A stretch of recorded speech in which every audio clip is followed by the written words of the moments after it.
ruined relationships. I've hurt good women. I've turned my back on everybody that's ever been there for me. And not because I was selfish or because I was mean, but because I just never felt worthy. I mean, I tried. This is the Leo Climaco podcast. Welcome to another episode of the Leo Climaco podcast. I'm your host, Leo. Man, today's guest is someone that I literally met like 3 weeks ago? Yeah. It was 4:30 in the morning.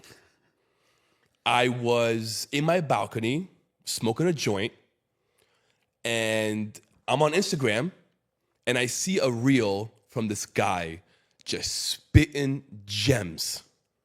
Gems. Like, what he spoke about touched me deeply. He was talking about marijuana addiction and not being able to stop smoking.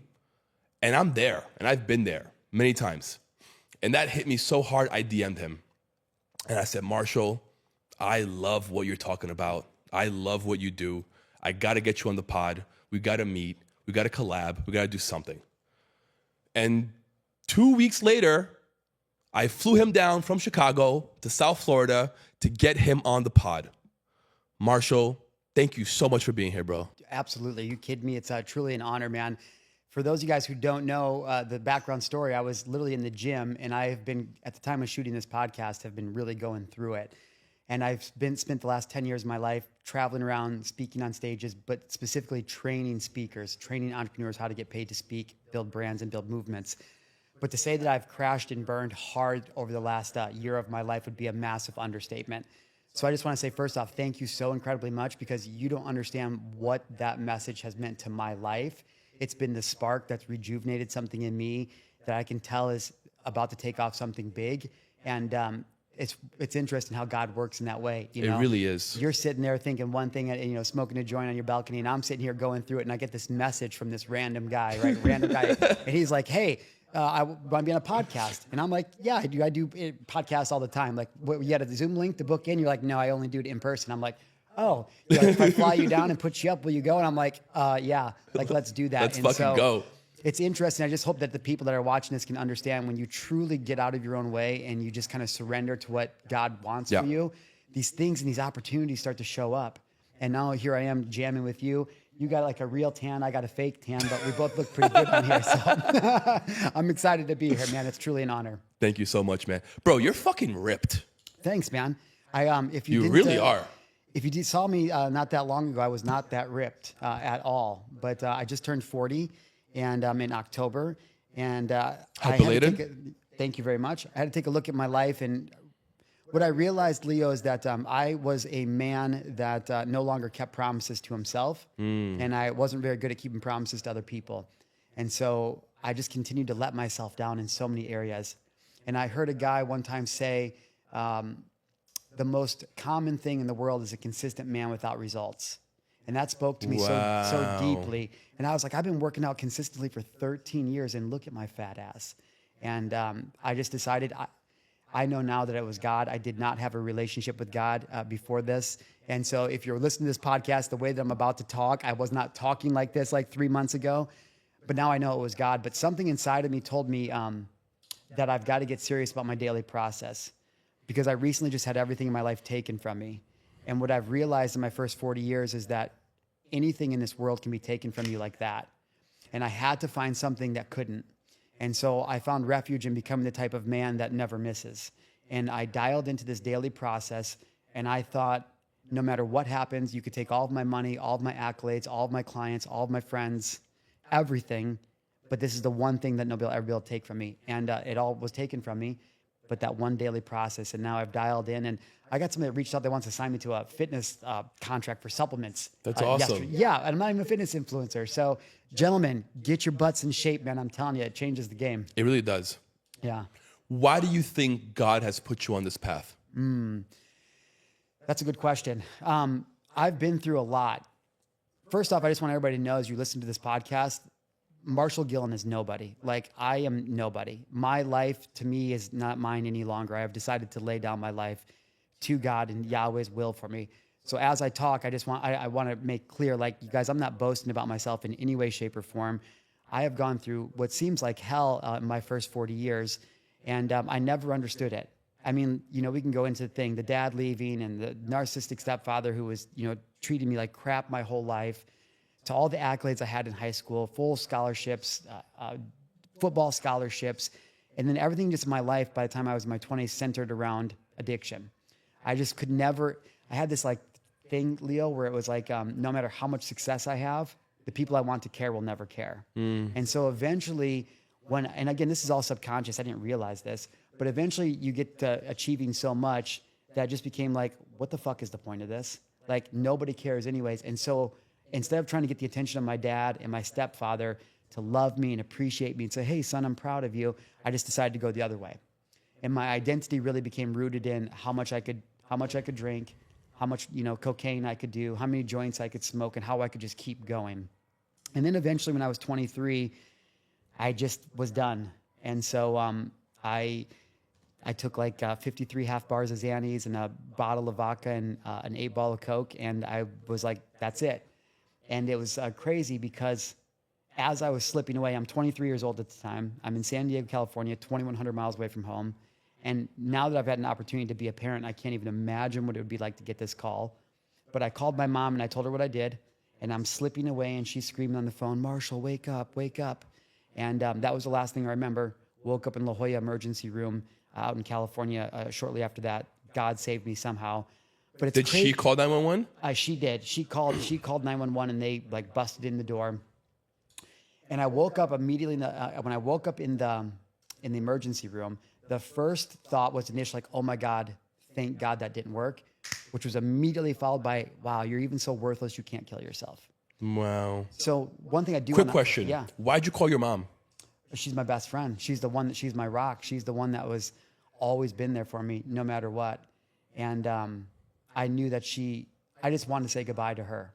I just felt so bad because she, as a young man, when your mom is the one that's there, that's not that I ever took it for granted, but when you're chasing after your dad's love. I'm really glad you caught that. We're going to go into that later. Right. Oh, whoa. Actually, you know what? Tell me about it. Grab it. Let's do it right now. Grab it. It was God 100%. He's like, shaking it. 100%. Yeah. So this is here for a reason. Okay. You are the third person holding it. Ooh. Okay? So in Avengers Age of Ultron, when Captain America almost grabs Thor's hammer, and then in Endgame, when he actually grabs it, and Thor goes, I knew it, because Captain America is worthy. That's crazy. He's worthy. Wow. And he's valuable. I think God just shook that right now to show you your worthiness. That's your wild, value. Bro, that's a sign for sure. Yes. That's very, very cool. Speak about that for a second. Speak about value and worthiness and how you found yours. Yeah. Well, I just want to finish the Go loop, for it. the loop that we're in, Yes. because it is important. 100%. Because if there's a man out there or a woman that's struggling, I want you guys to understand this. When I pulled the trigger to take my life, I had immediate regret. And so if anybody is struggling, like I've traveled the world speaking about attempted suicide, that's what my speaking career has been built on. And I just want somebody to know, like, that moment that I wanted to die, when I did it, I realized it wasn't that I wanted to die, I just didn't want to live my life anymore. And so the transformation is big, because what happened is when I woke up, I realized, oh my God, thank God that didn't work out. Did you feel reborn? I did not. I felt more unworthy than ever before. And so I didn't want to die anymore, but I actually got this terrible tattoo back then. It says, live fast, die fun, because I was like, I just want to die. And so I lived my life in a way that was going to make that happen. Reckless. 100%. Fast forward a few years later, and this is where the transformation comes in. I had a very best friend of mine, Dustin, and long story short, long story longer, he was struggling, and he called me. He was calling me at the end of 2013, asking me for help. He's living in Omaha, Nebraska, his family and stuff. And I just didn't know how to help him anymore, man. I was like, I couldn't help myself, you know? And finally, in January of 2014, he gives me a call, and I ignored it. And I listened to the voicemail, and it was him saying, hey, he was crying. He's like, yo, bro, I need to talk to you and get a chance. Call me back. All right, late. And I was like, okay, I'll call him tomorrow. Then I was like, oh, I'll call him next week. And then next week turned into a month. I got a call from his sister, at 4:30 in the morning. And she No said, fucking way. Dustin took his life. Oh my God. And so in that moment, I'm so sorry. yeah, well, now so the transformation that you're asking for, and when did I realize that? I didn't have any kind of relationship with God or anything like that at all, but something inside of me told me that I had to tell that story. And so I set out on this mission with Dustin and I over the last decade of our life now to make sure that I can bring awareness to that story and understand that people, I've made a tagline, your mess is your message. I didn't make it. I got it from Tony Robbins years ago, but I've built my entire life around your mess is your message. And so people see me online, whether it's talking about, marijuana addiction or narcissism or whatever the thing is I'm talking about these days. I don't know why God made me this way, but he's always just made me be the guy that's willing to go first. And so when I train my speakers, or really anybody, I tell them, like, everybody in the world is struggling with something. Yeah. And most of us are looking around like all scared, like, I don't know what to do. And I'm like, just be the motherfucker that stands up and goes first. Just, hey, I'm Marshall and this is what's up. And so were you always like this? No. I was. Yeah. Yeah. When I was in high school, I started a program that's still there today, I found out, called Blind, Building Lasting Impressions That Never Die. It was an anti-bullying program. And so we actually had our first retreat when I was a junior in high school, and kids from all over the state came, and we were doing this exercise, and it was like, step over the line if you've ever, and so it was all this stuff. Step over the line if you've done this and that. But finally, one of the teachers is like, step over the line if you struggle with drinking, which I was already struggling with drinking. And you can admit that when you're 16 or 17, like, you're going to get in trouble. Right. But I stepped over the line. And that was the first time that God showed me, like, this is the dude you are. So to answer the question that you asked me, why does God put me through this?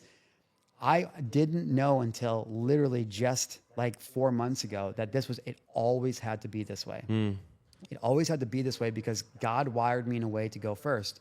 And for whatever reason, he made me this little tiny, compact, fun-sized dude that can talk real good and, like, is energized, and it's magnetized people to me. And it's allowed me now over time, which is, we can talk about later, why I had to get completely sober. But now it's aligned me with who I am and this ability to go out and share these messages. At the time of talking to us right now, I just started posting about a new content about 73 days ago. And on the way over here, I was looking, we're at like 128 million views in the last 73 days. That's incredible. 100. You are reaching so many people. Dude, it's crazy. It's like, who the fuck am I? Right. Like, why am I? Why?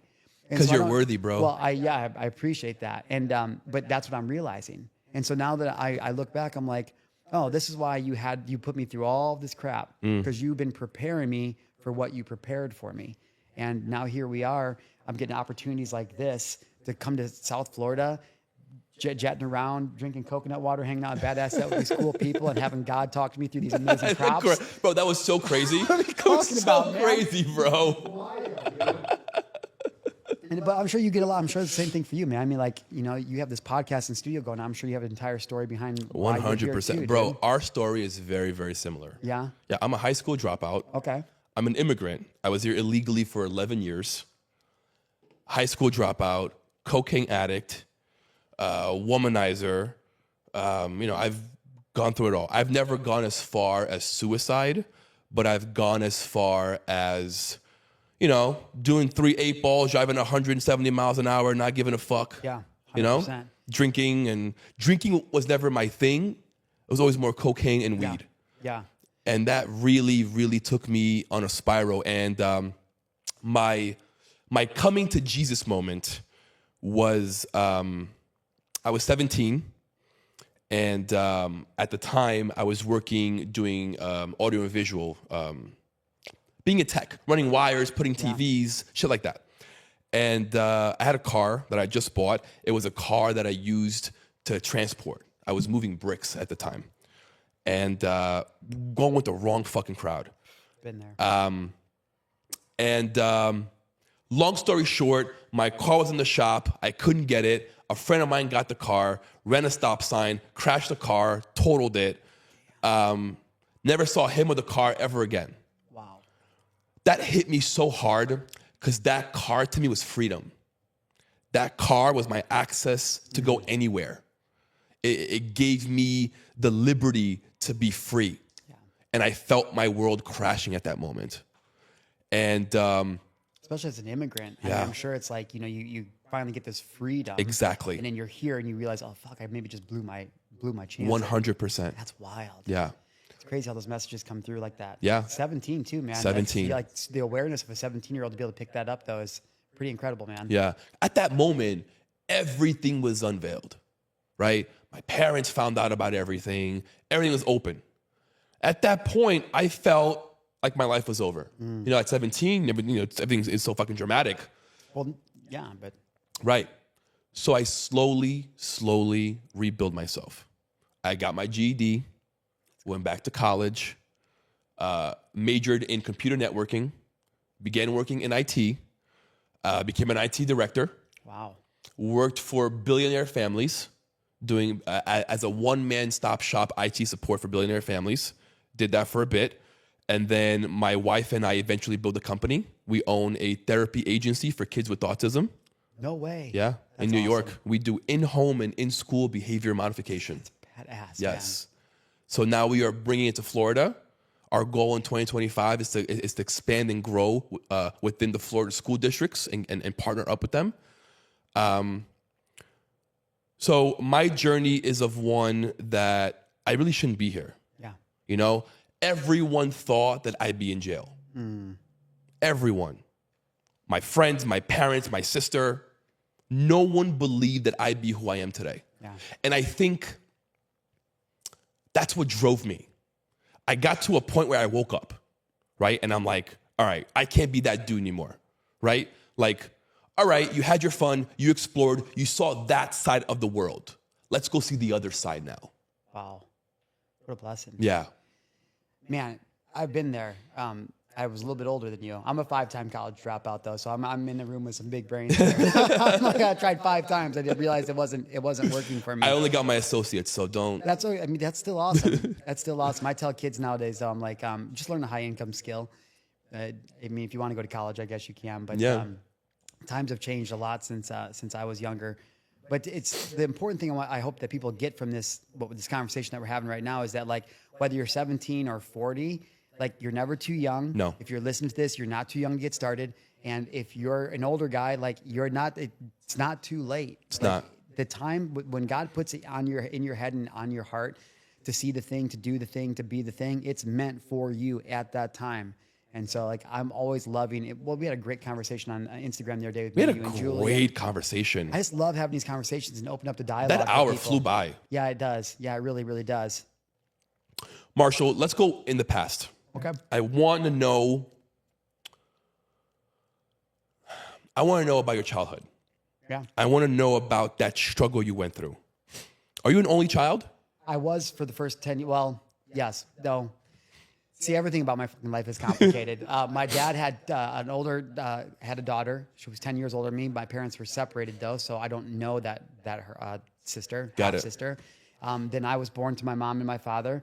They got divorced, and then my dad got back with his former girl, had another daughter who's a few years younger than me, so two half sisters at this point who I don't know really. And then my mom and stepfather had a daughter who's 10 years younger than me. That's my sister. I mean, not the other two are not, but I grew up with Bryn, but she's 10 years younger than me. But we didn't get along. Like, we were super estranged. And because my stepfather hated me, he poisoned her against me. So literally, she just turned 30 this year, and we literally just came back together a couple months ago over this thing that happened in my life. So, yeah, growing up, I was an only child for 10 years, and then I wasn't all of a sudden. And that's when this stuff really got rocky, is when she came to the picture. My stepfather had another child that was his, and then it was kind of like, Peace out. guy. Yeah. And so What a douchebag, bro. you just, again, and we can talk about whatever, but narcissism is a crazy thing. And at the time of shooting this podcast, it's a very trendy word. Oh, you didn't like me, or you treated me like shit, you're a narcissist. So much deeper than that. Right. And unless you've been through it, it's hard to really understand it. But yeah, it sucked. I mean, you're growing up, I'm growing up on a farm in Illinois, and growing up in the early 90s, you don't really go inside and tell your mom that your dad's picking on you. And then you're growing up on a farm, and all these guys and hired hands are talking shit about you and making fun of you, and he's egging it on. And so as a little boy, not only did I have an absentee father who was an alcoholic, he chose alcohol over me. That's how it felt. But now I had this role model in my life who I wanted to be like, and I wanted his admiration and attention so bad, but he just would break me down every opportunity I could. And then not only that, like all the men. And so my entire life until just recently, I've struggled with masculine men because my idea of what a masculine man should be is like these asshole dudes. And I couldn't relate to what a real masculine man looks like. And not only that, what does that even mean? Right. I didn't grow up with anybody that was like that. And so I tell people everything I've been through was definitely self-inflicted. Like I was running guns and drugs like in college, right? I was in East St. Louis, like with these dangerous people, but not because I grew up on the streets. East St. Louis. Because East St. Louis, but because I put myself there. Because I was searching for something I didn't know. And I thought that danger, that violence made me somebody. You know, I'm sure you understand, right? 100%. And you're carrying around things and doing things. You feel important. You feel special. Right. It's significant. Yes. And Tony Robbins talks about the 6 basic human needs. And you're part of a group. Exactly. And in a society where we don't have a rite of passage for young men, it's like gangs. I was going to say, that's why gangs are so popular. Exactly. And it's like, that's all men are searching for is this rite of passage. And so the ability for men like you and I to find our way through the mess and then to be able to create that space for other men is so important. It's so important. Yeah. It's like, again, though, you know, as men, I find that we don't really know how to ask for help. So it's so important that we have these conversations, which I keep coming back to all the time. Something that we touched upon on our live that you quickly brought up was that us men, we don't tell each other enough how proud I am of you. Yeah. Yeah. You know? It's true. I mean, I don't know about it. Well, everybody in this room is probably different, but those of you listening to this podcast, I mean, think about it. When's the last time that not only like when is the last time that somebody you wanted, that you loved, a man that you loved and respected, told you that he loved you or was proud of you? But more than that, it's like, when's the last time that you remember feeling worthy of somebody being proud of you? Because no matter what I accomplished, and we talked about this on the live, no matter what I accomplished, I never felt like it was always like a brief check, like a brief relief. Oh, that's done, and on to the next thing. You accomplish these amazing things, and it's like, well, okay, what's next? You know, it's not only that people no time to smell the roses. Yeah, because you don't even know how to. And even if you wanted to stop and do it, you've never felt worthy enough to actually do it, so you wouldn't dare stop and give yourself any credit. Because if you do, oh man, someone's gonna think I'm pretentious or cocky or all this stuff. Right, all this bullshit. All this bullshit, man. And so I find I love gassing people up. Like that's my shit, dude, right? It's like everywhere I go, I'm always just very courteous. That courtesy is a massive thing to me. But at the gym, I see all these young cats all the time, and I look pretty good in the gym now. And I always stop and go out of my way. Like I'll see some dude across the gym, you know, some young kid. He's been here for the 3rd day in a row, and I'm like, yo, what's up, Tristan? Like, hey, and they're like, oh, cool, you know. And I remember everybody's name, and not that it's about me, but it's like when you can go through life like that, and you can really pour into these young men every opportunity you have to understand that you literally are probably like one of the first people, the first men who can look at, and that's why it's so important to get jacked, be successful, have money, have a platform, and then to be able to use that to show people like, listen, it's not just about these things. It actually has nothing to do with this. Right. And I'll stop and have a conversation with you, and I'll hold space for you, and I'm going to gas you up every single day I see you, bro. And so now these kids are just like gathering to me, and I got, you know, I'm at this youth group in my church now, and you know, we're building this plan making this plan to build this $4 million youth center, which is nuts, using my top paid speaker systems, which is crazy because I'm like, so again, that's why you had me learn how to build speaking and events and movements. And then God puts me in this spot to be able to help kids. That's incredible. It's been a blessing. Where's that happening? In Sterling, Illinois. That's awesome. New Life Lutheran. Shout out to my pastor, Drew, and the kids there at the youth group. But it's been really incredible. And again, man, I can't say it enough, and I'm sure you'd echo the same. If you're a man who feels like you have a big purpose in life and it's just not working out yet, I promise you, bro, keep going. Yes. Keep going, keep going. Do not lose the faith. When it starts raining harder, just keep going. I promise you, you have to go through the darkness to get to the light. And that's the number one thing that we don't understand in this society. And that's why it was so important for me to get sober. And that's why it was so important for me to get completely sober, eventually even kicking weed, which I don't have a problem with. And if somebody, I'm not going to tell a grown-ass man not to drink, but for me, I have to be sober because I have to represent what the other direction looks like to these young kids. I have to represent the other context of what's possible when you are clean and when you are sober. You can fall into alignment with what Yahweh has meant for you. And those are the only times I've ever been able to hear the message. And so it's my greatest affliction, we talked about this in the life too, at this point though, is not getting to be a father yet. I can't ever not think about it. The relationship I was just in, I had an opportunity to be a father figure for 3 years to 2 young boys who called me dad. And it's hard now being away from them because I thought I would be their dad forever.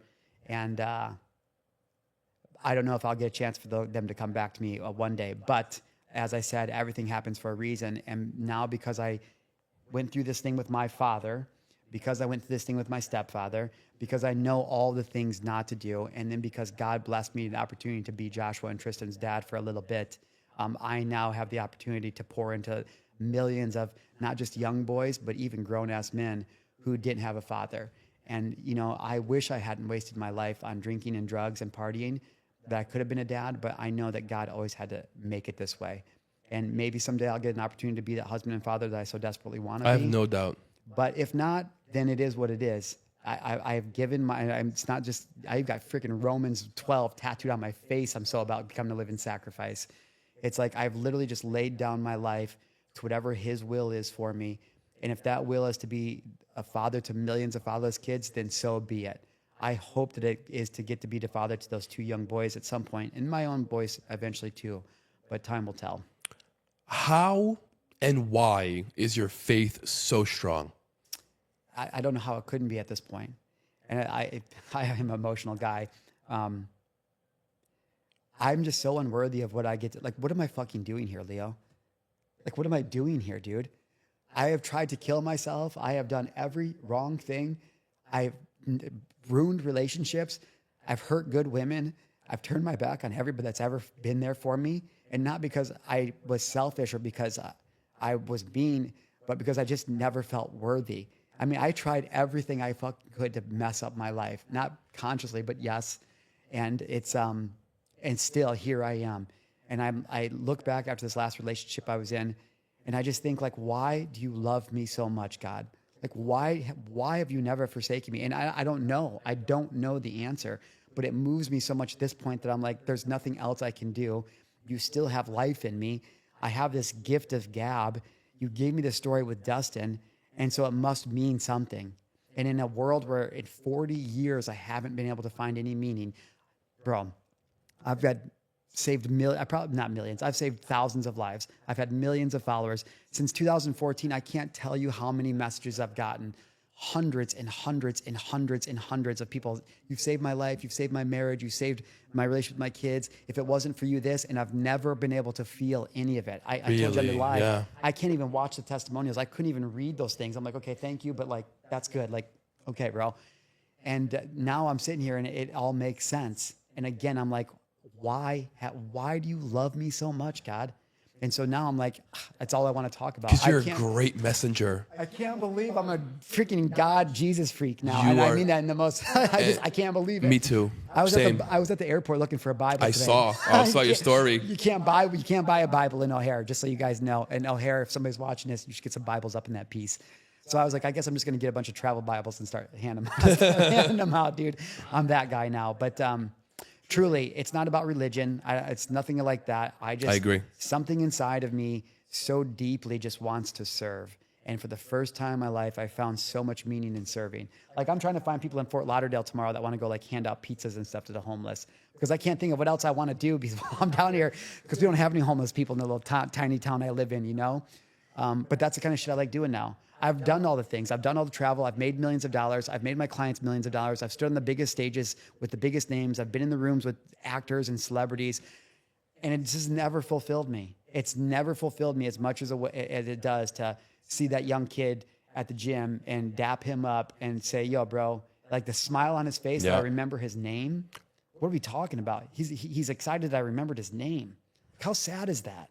I mean, like, I'm not to pick on anybody, be unkind. It's like, that's the society we live in today. Right. Young men are so disconnected from themselves and from anybody that gives a shit about them that it's like, that's all you have to do is become the greatest version of yourself and then be able to be that reflection back to the world. And so now it's like, I want to be sober. I want to be the best I can be, because the cleaner my reflection is, the better that I can help serve the people that God has sent me to serve. Well, that's why he keeps picking you. It's wild. And that's funny that you say that, because all I've ever wanted to, and that's why I always say I just want to be picked. Like, I think every man or every woman we just want to be picked. And you were? And when you pick yourself, though, I had to finally pick myself. That was the biggest thing. God kept picking me.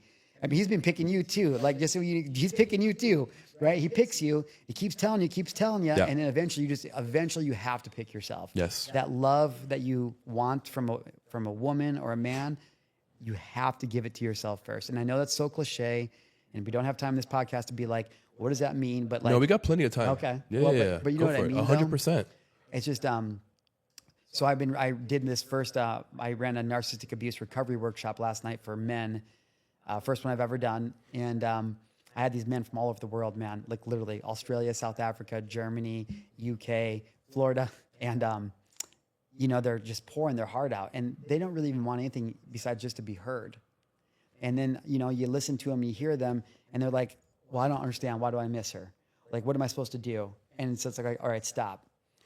I always want to remind people, the feeling gets the blessing. The feeling gets the blessing. So the feeling that you're looking for is where your blessing's going to come through. But we're like searching, these men, for example, are searching. They're like, I don't understand why she doesn't love me. I don't understand why she did this to me. Why didn't she pick me? And I'm like, because, bro, you've never picked yourself. And then it hits them in a way when they're like, well, what does that mean? I'm like, that feeling that you want from a woman, you're supposed to give to yourself.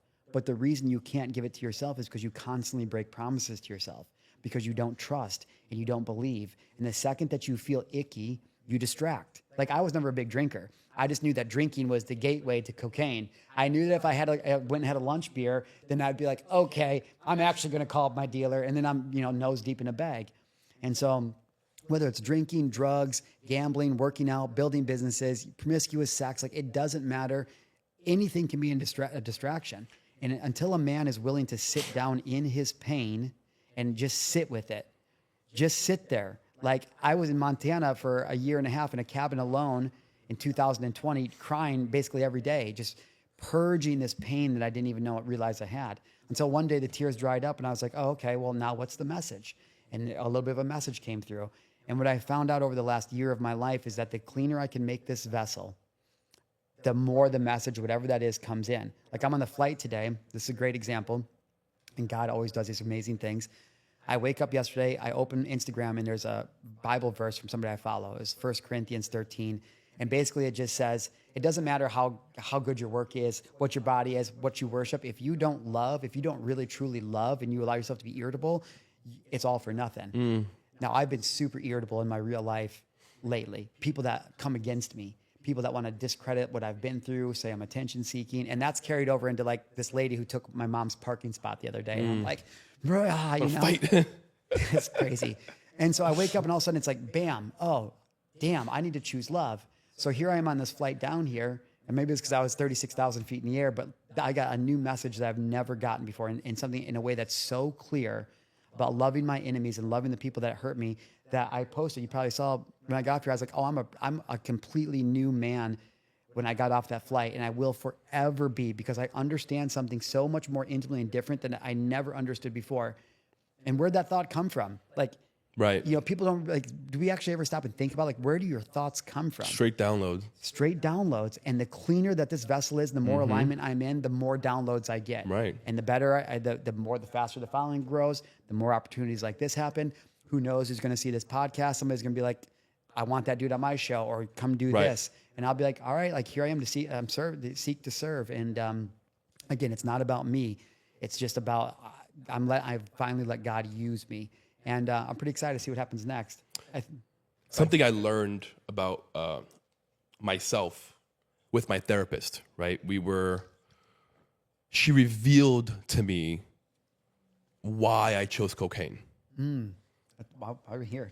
Yeah. So it has to do with worthiness. Cocaine makes you feel like Superman. It makes you feel powerful. It makes you feel like you're somebody. It makes you feel worthy. Interesting. And I lacked that growing up. Yeah. I was always skinny. I was always made fun of. I was never a macho guy. And I thought I had to become this macho guy. So I did cocaine to become this macho guy. Interesting. I see. So she told me that cocaine really wasn't my issue. It actually helped me. It showed me how I can be a man. Okay. The issue was I abused it. Mm-hmm. Right? I took it too far. Yep. I swam in that bitch. Yeah, hell yeah. You know? I know. Instead of just taking the message that it was there to give me and moving on. Yeah. So I feel like you and I share that. You know, the thing for me that the reason I used cocaine is, and I know now, is because it was the only time I could ever feel present. Mm. And so for me, it's like I'm diagnosed ADHD. Same. And so, not surprised that we think so well. That's why I realized I was using so much cocaine, is because it was the only time I could ever, I mean, yeah, I was clucking in the kitchen until whatever, right, with my buddies, or you're just kind of locked in the coke dungeon doing your thing. Teeth grinding? Yeah. Oh, no, you're coming up with the best ideas that you're all going to do. But in a world where I never learned how to just be present, because I was always living in the past or living in the future, never feeling safe in the present, which you comes from trauma, right? Yep. And so I didn't know how to be in the present. I didn't know how to be I didn't know how to be in my body. I didn't understand how to do that. And so that's what cocaine gave to me, is that when I did it, I was at least here. And so it was like a relief for a moment, just to put it all down. And I didn't know that until, much later. But that was the thing for me with the cocaine.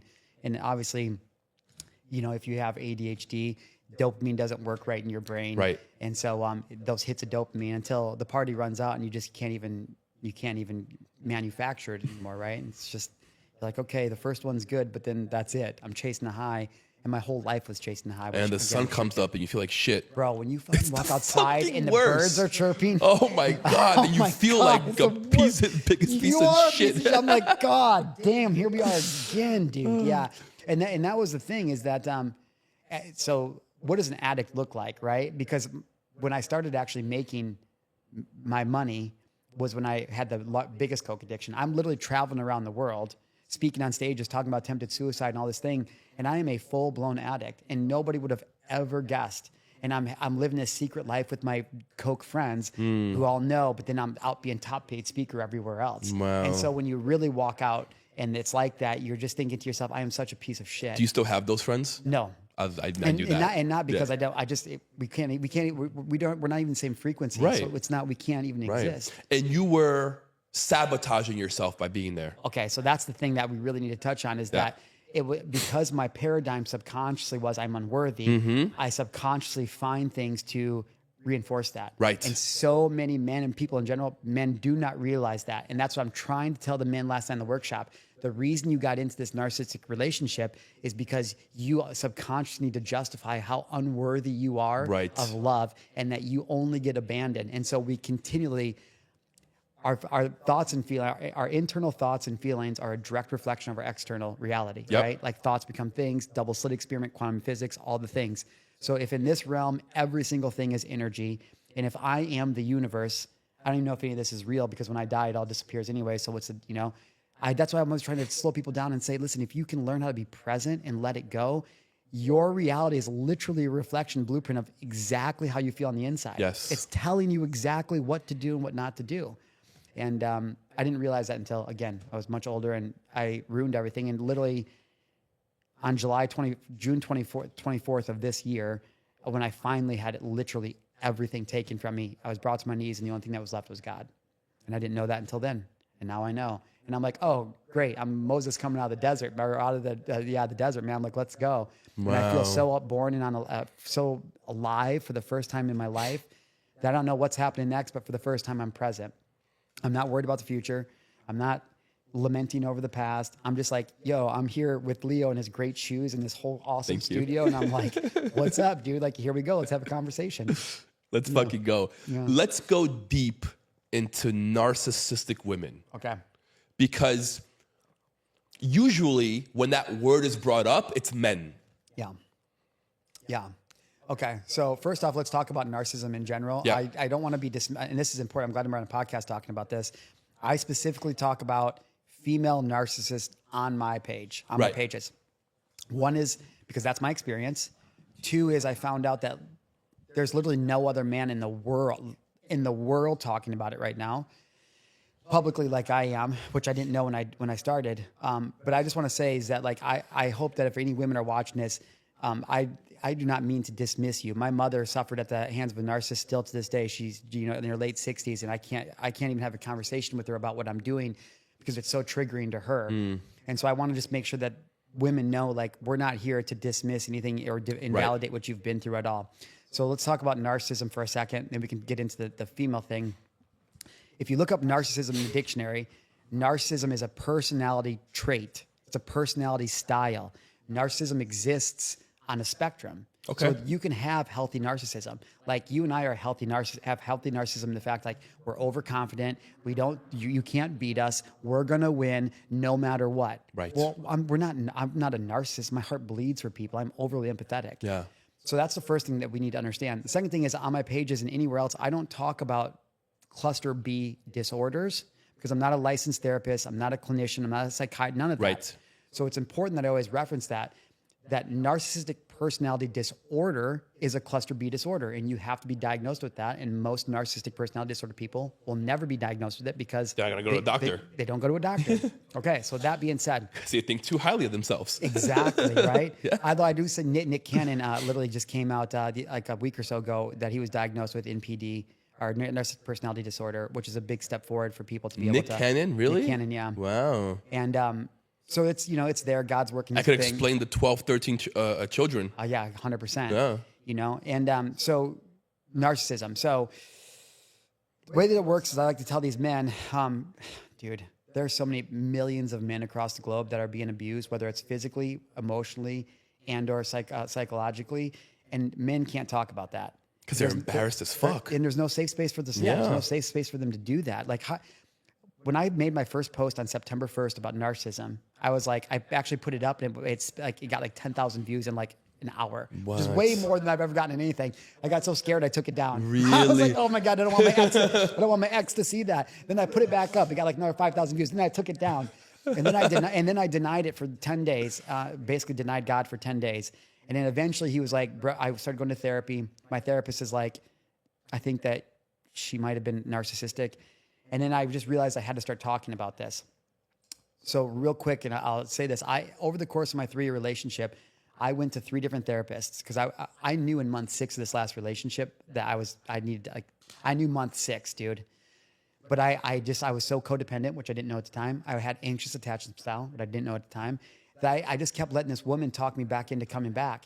Oh, you're not a real man. This is what you do. Every man walks out. And this is just like a little tiny scratch of the surface. But the point of it is that I realized that. Did she get off on that? Yeah, narcissists, they hardcore do. So we would get in these big, massive blowout fights over something. It could be the dumbest thing. And then she'd want to go have sex. And I would always be like, you're like the dude and I'm like the chick. And I don't mean to do that dismissively, but like, I'm like, now I learn is that, yeah, it actually turns them on because it's a control and power. And that's like the same story for all of them. And it's not just men or women. Wow. All narcissists are the same. They're so unoriginal. They all have the same playbook. And so what I'm trying to tell these men is like, they come and they follow my page and they want to, is she a narcissist? And I'm like, at the end of the day, that doesn't matter. It doesn't matter, dude, because at the end of the day, what matters is, are you in a toxic relationship? Yes or no? Yes, I am. Are you a toxic person? No, I am not. Okay, then the reality is that this is happening for you to be able to choose yourself. Right. Now, we know that we live in a world of duality. It's a world of contrast. It's an energetic universe. You cannot have yin without yang. Correct. So I'm always of the school of thought that everything that happens is a man's fault. I believe that that's just how the masculine role needs to be, is assumed. And so what I say when I say that to people that want to be triggered by that, it's like, again, I knew in month 6 that she wasn't for me, right? But I made the choice to stay. So what you don't change, you choose. What you allow, you accept. And in that regard, whether she's narcissistic or not, it does not matter, because after month 6, when I knew better, I kept choosing her because I couldn't choose myself. And so were you choosing her or the boys? So the boys, and I didn't leave because of them. And I tried to protect them as much as I could forever. And that's the part that hurts my heart the most, is that in this last year, she's like, they would call me dad, and we just, like, their dad has passed away. He OD'd when he was 36, which was like 8 years ago. and I probably legally should watch what I say, but I have my thoughts of why he actually did that. Oh, wow. And because, dude, so the last 6 weeks of my relationship, out of 3 years, get new house, new car, new gym, all for her, right? Building her business. I would have like $100,000 weekends with Top 8 Speaker, thinking she was going to be like, oh, and we would fight more than anytime I had success. She would be so mad at me, and it was like being with my stepfather. I couldn't understand it. She didn't want you above her. She didn't want me above her, and because narcissists. The reason that so female narcissists especially, they don't choose weak dudes. Okay, the dudes that they choose, they innately are protectors and providers, and the female narcissist chooses that on purpose because they know they can weaponize it against the man, and that's how she's able to control you, because the empathetic person, I can walk in a room and light it up. We can make an instant connection. Narcissists can't do that. They're void of this. This is a really important thing I do want to talk about, is that so childhood trauma happens, and I'm not going to obviously air her stuff because there's a part of me that loves part of her, right? But as a human. Yes. But the way that narcissists usually get made, almost 100% of narcissists, is that something terrible happens to them at childhood. So if I'm thinking back to what happened to her, I would fucking kill somebody. 10 times over. Every time. And it's hard because as an empathic man, that's why we stay connected, because you can so deeply relate to what they've been through. Yeah. And you just want to choose them because you want them to know that they're worthy of love, when in reality, you want that for yourself. And so narcissistic people, or childhood trauma in general, you're usually going to go one way or the other. You're going to either go towards a narcissist, which is you're so broke, so fractured, and so ashamed of that little girl that I can never even look at her again. I can never revisit her again. And so anything that reflects that back to me. So if Marshall is, being too vulnerable, and he opens up my vulnerability, and I'm loving him, and all of a sudden I realize, holy shit, what am I doing? Now, it happens like that. That's and once crazy. Once it happens, so in the narcissistic, what happens in this narcissistic process is you have this love bombing phase in the beginning of a relationship, or the idealization phase, when they find you and they think you're the bee's knees, dude. Like honeymoon phase, right? Yeah. Well, yes, but it's even deeper than that, because they're thinking, oh my God, I finally found somebody who's going to make me safe. I finally got it. Oh my God, thank you. And they're head over heels. But then it could be one thing, one tiny thing that fractures it forever. And now all of a sudden you are public enemy number one, and they feel like it's their responsibility to teach you a lesson for hurting them. So childhood trauma, that's how narcissists are made. But also childhood trauma, you could go the other way, which you become an empath, which means that for your survival, you learn how to read a room you just know you can read a room instantly, because your survival depends on it, being able to understand the narcissistic parent or the abuser, so you can stay safe. So that's how it happens. Now, when we go back to the world of duality and contrast, I'm trying to I want people to understand is that as an unhealed empath, you are just as toxic as the narcissist. A narcissist abuses people. A narcissist abuses people to get what they want. An empath abuses themselves to get what they want. So if I am staying with my ex, because I want to prove to her that I love her, well, now all of a sudden my behavior becomes just as toxic reflection, but for totally opposite reasons. Right. And so what happens with these men, and anybody that gets out of a narcissistic relationship, the number one question, if you're watching this, you already know what the number one question is: am I the narcissist? 100% of the time, that's what people want to know. And then it's, why did she do this? But am I the narcissist? And the reason that is because that toxic empathy inside of you, it reflects the traits of what the narcissist is telling you you are. Let me ask you a question. If you're asking yourself that question, then you're not, right? Because almost 100% of the time. Right. I mean, that's like the ultimate litmus test. Right. People go like, one wouldn't. You would never. You would never ask yourself. And then the second question to ask yourself, because that's not good enough. I know from experience, especially if you're dudes like us. Right. And actually there's a bunch of, so I have like famous actors and famous athletes that like have messaged me and talked to me. They want to know the story. And so these people, these types of people, I just only say that not to name, would never name drop. I only say that to let everybody know that this happens to like all the levels. most successful people. Yeah. Especially the most successful people. Especially them, dude. Yeah. And so if you're like us, again, I went to 3 therapists. They kept telling me over the 3 years that it's probably her, not you. And I was like, nope, you're wrong. It's definitely me. She told me it's me. She's awesome. I love the boys. And so I switched therapists 3 different times. Wow. We went to couples therapy, and literally, I don't know if I shouldn't be mad at him, but I think back and I'm like, how did you not fucking see this, dude? But the therapist would be crying over watching me cry because he could see how deeply I was hurt, but still Couldn't do shit about it. Couldn't do shit about it. So I say that to say, if you think you're the narcissist and you're like me telling you, hey, if you're asking a question, you're not, that's not good enough. So the other thing I would ask you is that, are you a bully?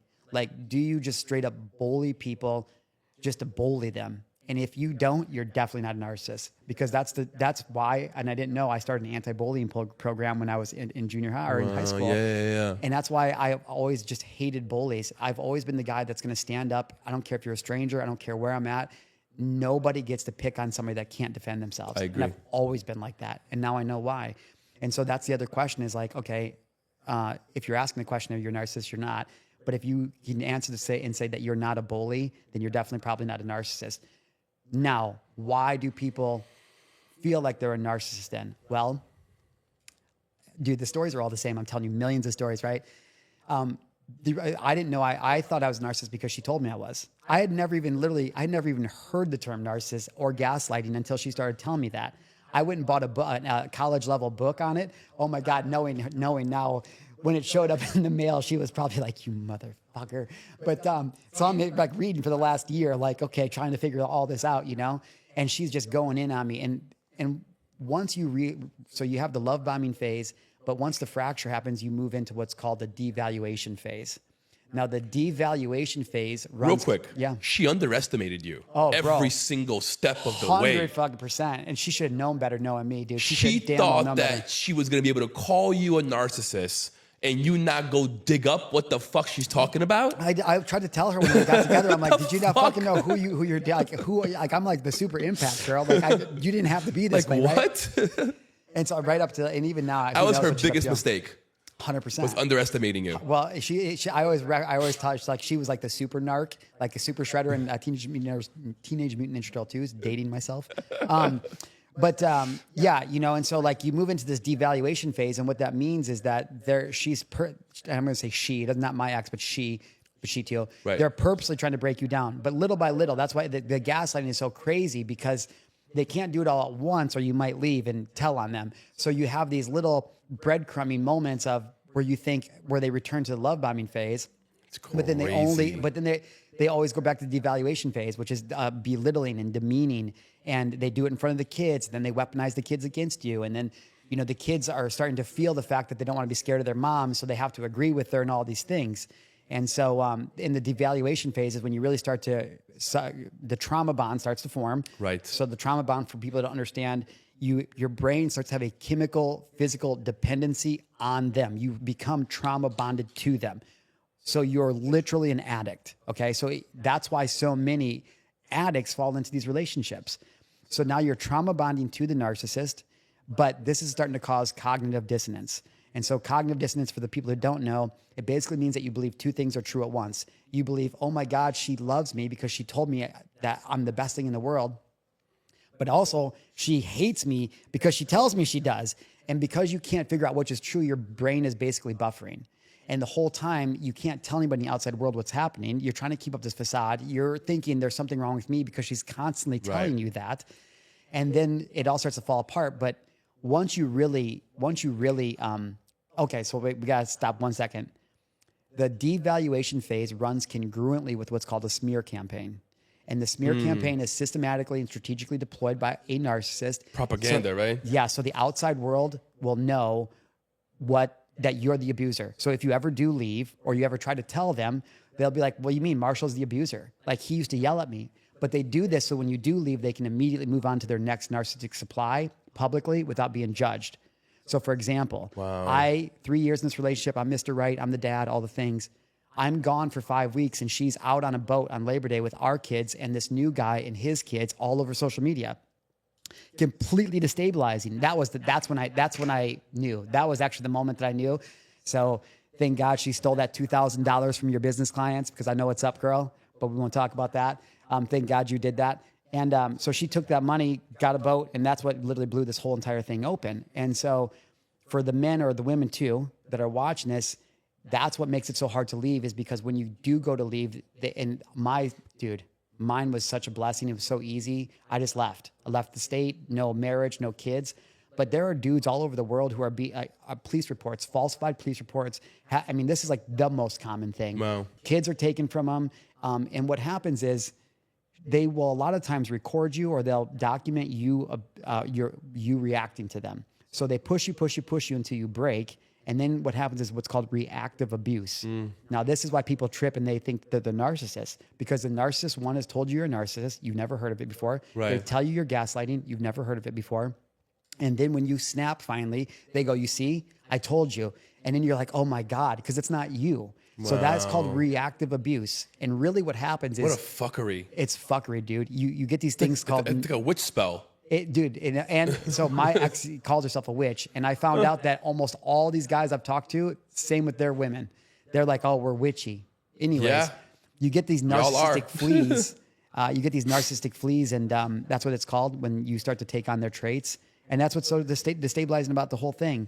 And I feel like it's worse for these men to leave also, because society puts that pressure. Bro. And then when you leave, so all of my friends chose her. All of my friends chose her. Wow. All of them. All of my clients chose her. And that's the only reason. I had nothing left. My personal, so the last 6 weeks, finish the story up. The last 6 weeks, I'm living in the basement of our house on a mattress on the floor. My boys aren't talking to me. She's not talking to me. She hasn't talked to me in 2 months. And I don't mean to be dramatic, but I'm sitting there staring at my cig. Like, I'm just going to put this thing in my mouth and I'm going to be 40. My personal brand is burnt up. I've lost all of my money and all of my clients. All of my friends hate me and think that I'm a crazy asshole. And this woman, because I didn't know at the time, I still didn't know. I still thought I was the problem. And I gave this woman everything, and she's right. I'm a fucking loser. And I thought all there was left to do is just fuck this. Like, what else is there to do? And so in a last ditch effort, because narcissists isolate you from your family on purpose, I wasn't allowed to call my mom anymore because I was made to think I was a sissy boy, a little mama's boy who was spoiled. Wow. So I hadn't talked to my mom in a year. The mind fuck. So I'm sitting there one night finally, and it's 3 days before our youngest son's birthday. And I called my mom up and I told her what was going on. And I didn't want to tell my mom, because what if I was wrong? I didn't want mom to hate, hate her even more. Right. So I called my mom, and she calls my sister, who's a 30-year-old farm girl. She has 3 kids of her own now. I don't know my sister that. I mean, I know her, but we don't talk because my stepdad made her hate me. And she just said, "I'm coming to get you." And so she drove her pickup truck all the way out to Montana from Illinois, packed up all my stuff, and drove me away. And she literally, Bryn, saved my life. And if it wasn't for her coming to get me, I probably would have taken it.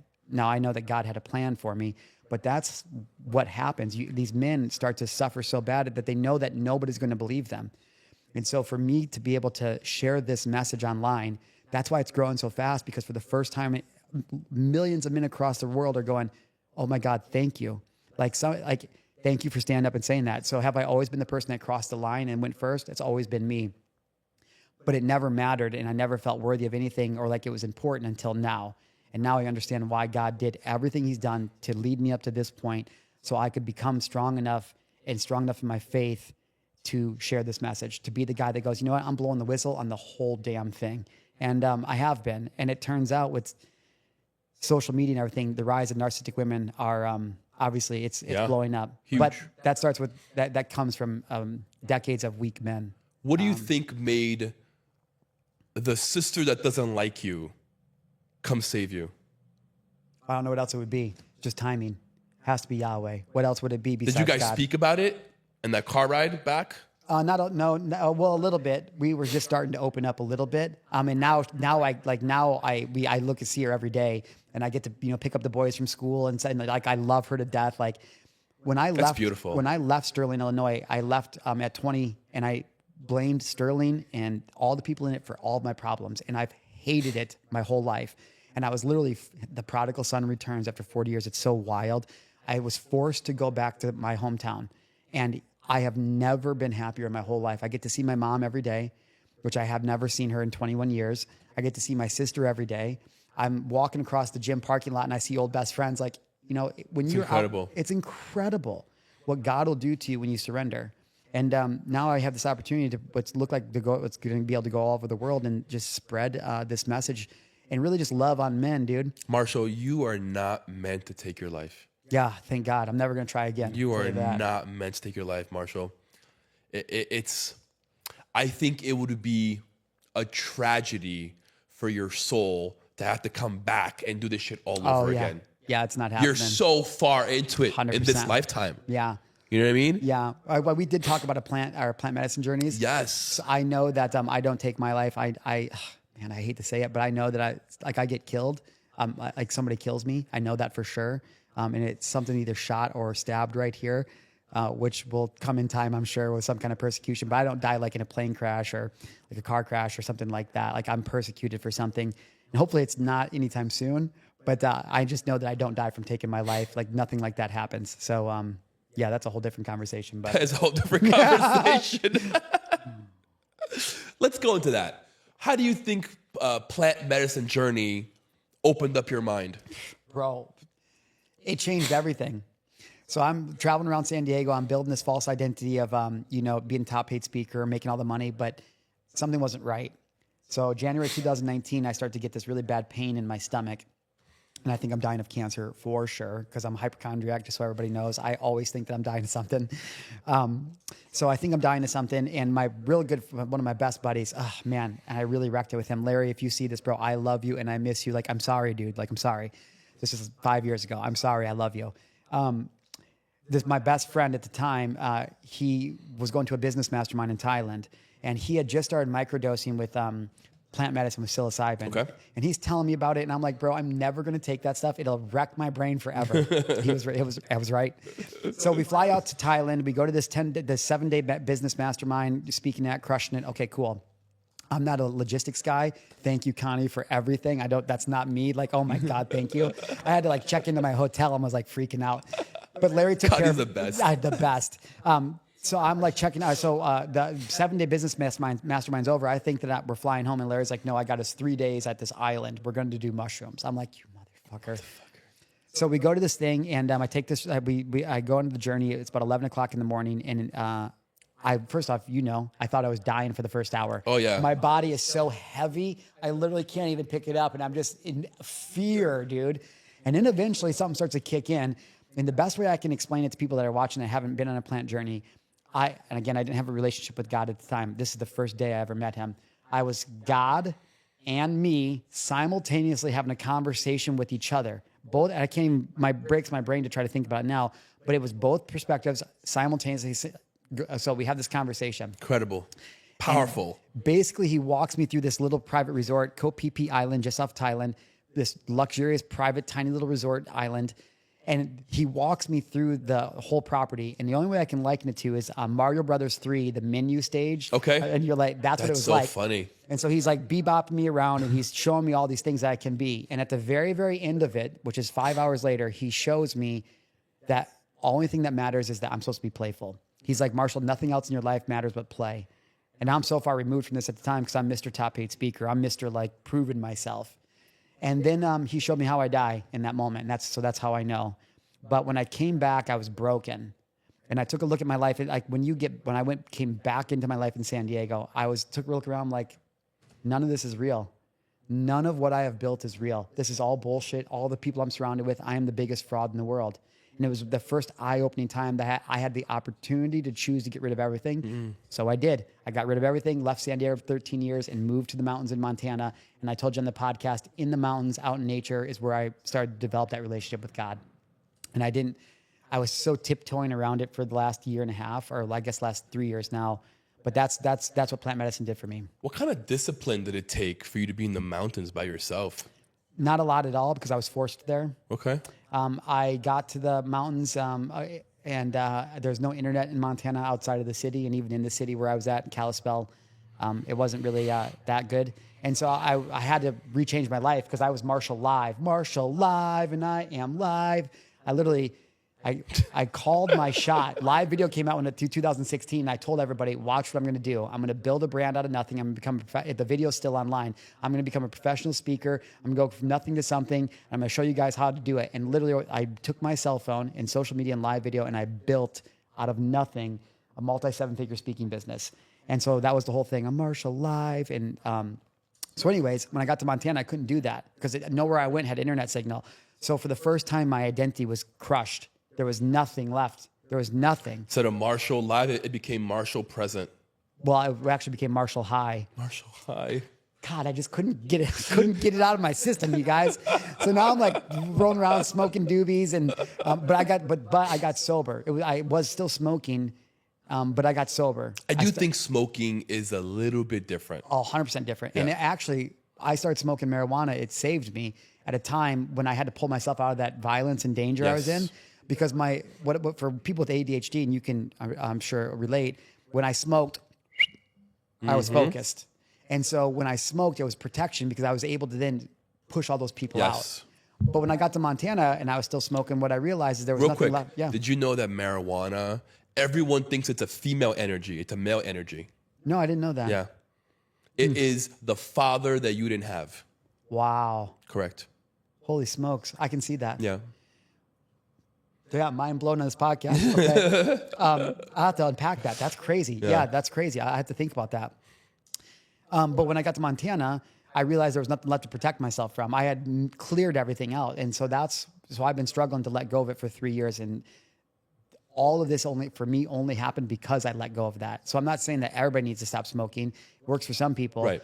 But for me, I had to. But that's what marijuana did for me, is it saved me in a way that allowed me to get rid of all my other addictions. Right. And when I was in Montana, I didn't know any dealers. And all I had was weed. So I met this girl at a bar. She was a bartender who actually had just gotten sober. And we kind of started talking. And that's how I ended up getting sober. Is I was like, well, when I'm hanging out with you, I'm not going to drink. Why would I want to do that? And 30 days turned into 50, and 50 was 100. And I was like, I like who I am not drinking. And but the grossness of how I got addicted again was I got in that narcissistic relationship, hardcore coke addict, hardcore. How did you find her? How did you guys meet? In the gym. Okay. She was she's a business owner, community leader, for all intents and purposes, a real woman. And I was picked by a real woman. And I was like, damn, I don't know why this real woman likes me. And she made me like a man. I mean, really, like I still credit her like, hey, thanks, girl. You turned me into the man I've always wanted to be. And so I was sober when I got with her. I'd been 2 years sober at the time. And it was so important because those boys' dad died of alcohol abuse and drug addiction, right? Yeah. And so it was so important for me to be sober. But by year 2, going into year 3, she was never around. She's never home. We never got any time together. And so I kind of started, she's like, what she would say to me all the time is, it sucks that I never got to meet the fun Marshall. And I'd be like, babe, what are you talking about? I'm fun now. She's like, no, you know what I mean? Like the one that got to party and do all the fun stuff. And I'm like, yeah, babe, but like, trust me, you don't want that, Marshall. And she would go in on me all the time. And finally, going into year 3, I was like, she wanted to break you down. Yes. And she did. And I can't believe I gave her my sobriety. And so I started drinking again. And sure as shit, as soon as I start drinking, we're drinking 5-6 nights a week. I'm using Coke 4 or 5 nights a week. Over with the kids around. We're traveling, snorting, doing all the things. And I was hooked. What a toxic relationship. Dude, in my life, if you look at my stuff from last year, I've been sharing them online, tubby old, gross, bloated, fat, addicted Marshall. I was spiraling out of control again, which is why I was having those crazy thoughts of wanting to take my life. I mean, I was using cocaine all the time again. She even bought me this little Tudor thing for my birthday. It just happened. I know exactly what that is. That's crazy. It's crazy. And there are so many red flags we won't even go into, but that being one of them. And so that's why it was so important for me to get sober now again, because it's like everything that she told me I knew I wasn't. And the last thing about getting in shape, the reason I had to get in shape is one, because a week before I left and I didn't know we were going to break up, I was in the gym. I took a picture of myself in the mirror and I was like, yeah, I'm jacked. And she texted me when she saw that and she's like, ha, ha, ha, ha, take off your shirt, fatty. And I was like, why would you fucking tell me that, dude? What? And so when I got back, I was like, fucking bet. And so now I got a coach and I was like, I told Raymond, shout out to the online coach.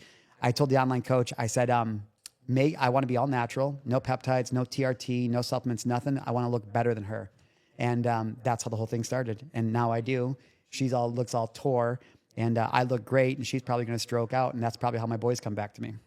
That's crazy. Sorry, Yahweh. She used to say this thing. Oh, God, it just pisses me off because it's so she's so fake. They're all so fake.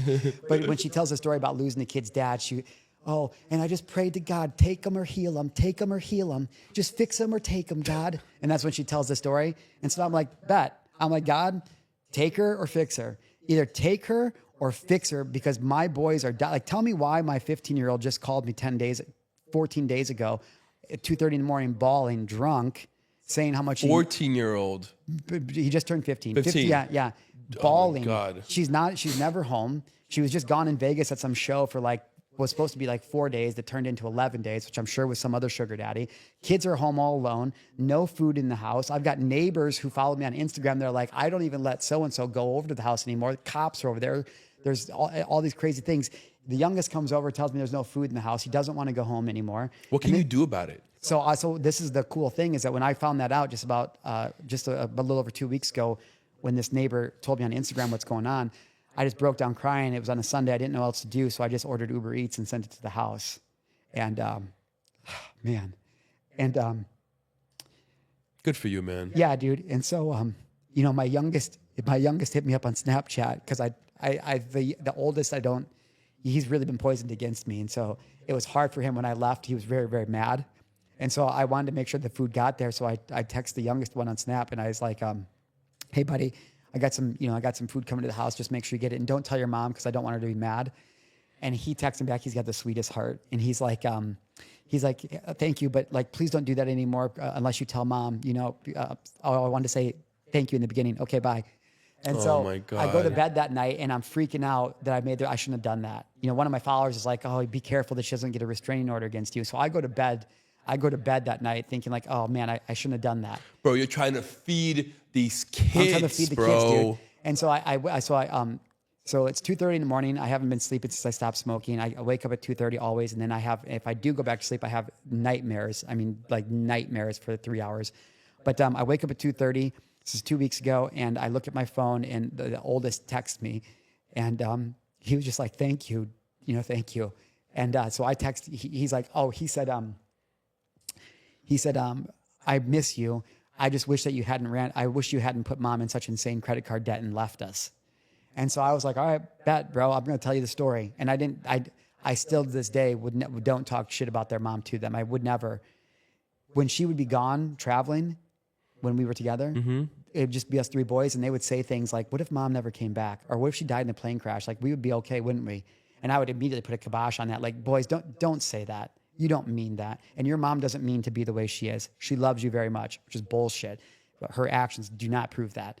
So anyways, I get the text message, and finally I just text him back. I'm up at 2:30. I'm balling. I just text him everything. This is what she's been cheating on me.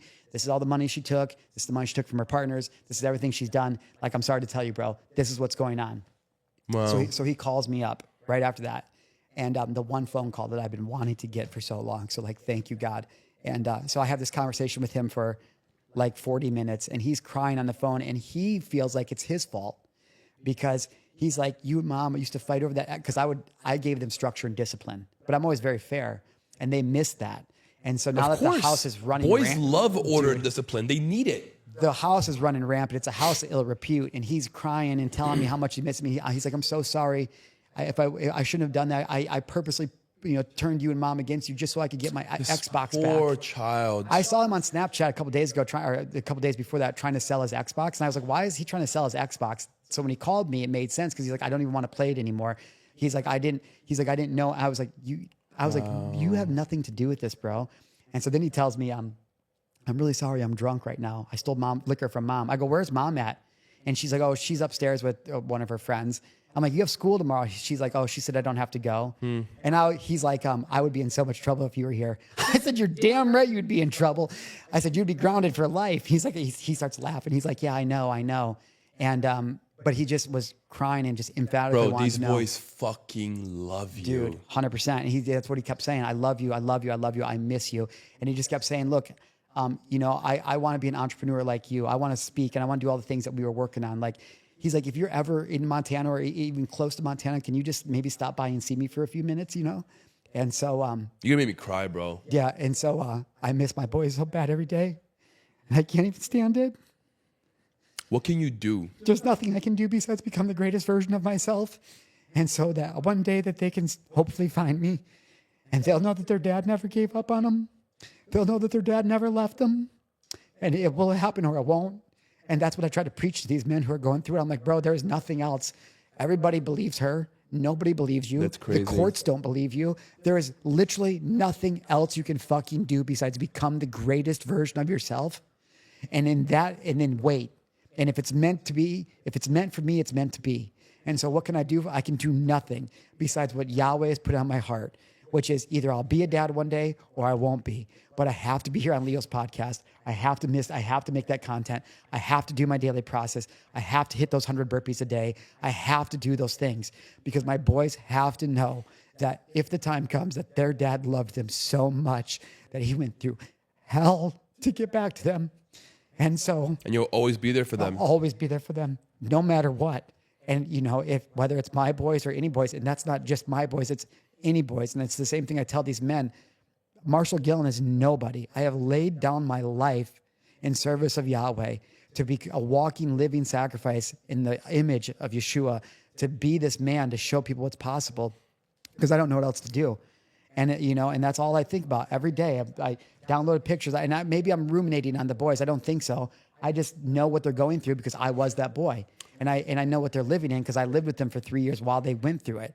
And now to know that they're going through this hell, and it's not just them. How many kids, how many men have lost their sons and daughters, and they're living in these relationships. And so, anyways, I didn't mean to get all emotional, but that's the thing. Are you guys still in communication? That's the last time you spoke to them. No, I haven't talked to either of them since. I am going to be at the beach tomorrow at some point, and I am going to take a picture and text him, and because he wants to live in Florida so bad, and just let him know, like, hey, Dad got an opportunity to be flown down to Florida, and I'm at the beach thinking about you. And so, wish you were here, buddy. Yeah. Can I give you a hug? Yeah. Give you a hug, bro. Need a hug, bro. I'm very proud of you, man. Thank you. I'm very, very proud of you. You are a very, very, very honorable, strong, dedicated, driven individual.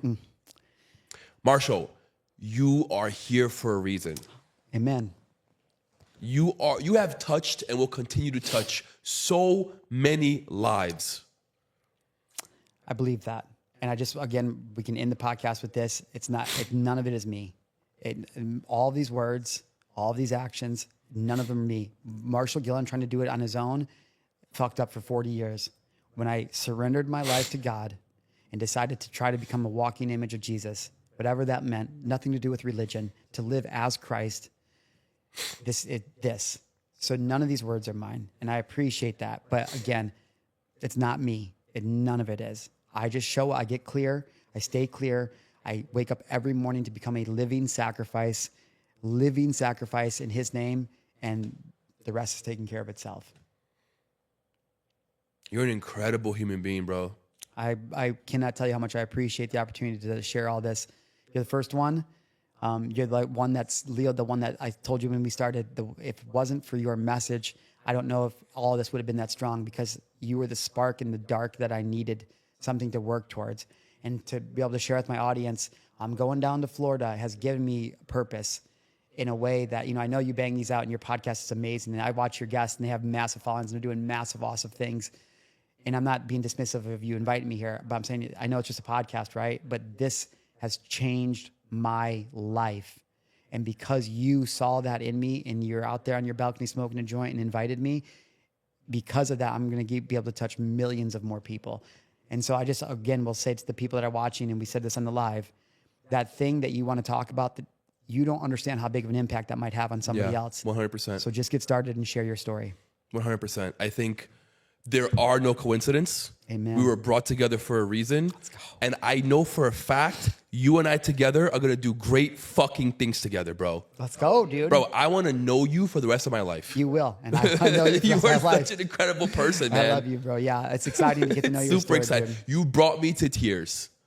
Well, I hope that was a good thing. 100%. Because bro, you're so raw. You're so real. Your emotions flow through you and flow through me. Bro, whatever I can do for you, I will always be there for you. I love that. Thank you so much, brother. Maybe you can teach me how to start a recovery business, an addiction, the houses, or whatever you did with the autism. Let's figure it out. Let's figure out how I can. 100%. Let's figure it out. Whatever I can do, I'm there. Awesome, man. Marshall, where can people find you? Literally, I'm on every social media platform at Marshal Gillen. I'm a regular ass dude. Like, I don't want anything from you. So if you saw me or heard me on this podcast, like, literally just reach out and say, hey, what's up, dude? I heard you on the podcast. And I'll be like, what up, dude? But at Marshal Gillen on every platform. Incredible. Please leave a message to anyone struggling, anyone that is at any point where you've been. Yeah. What would you say to them? Your message. That thing that's happened to you that you think that nobody will understand or that everybody will judge you for, that biggest mess in your life.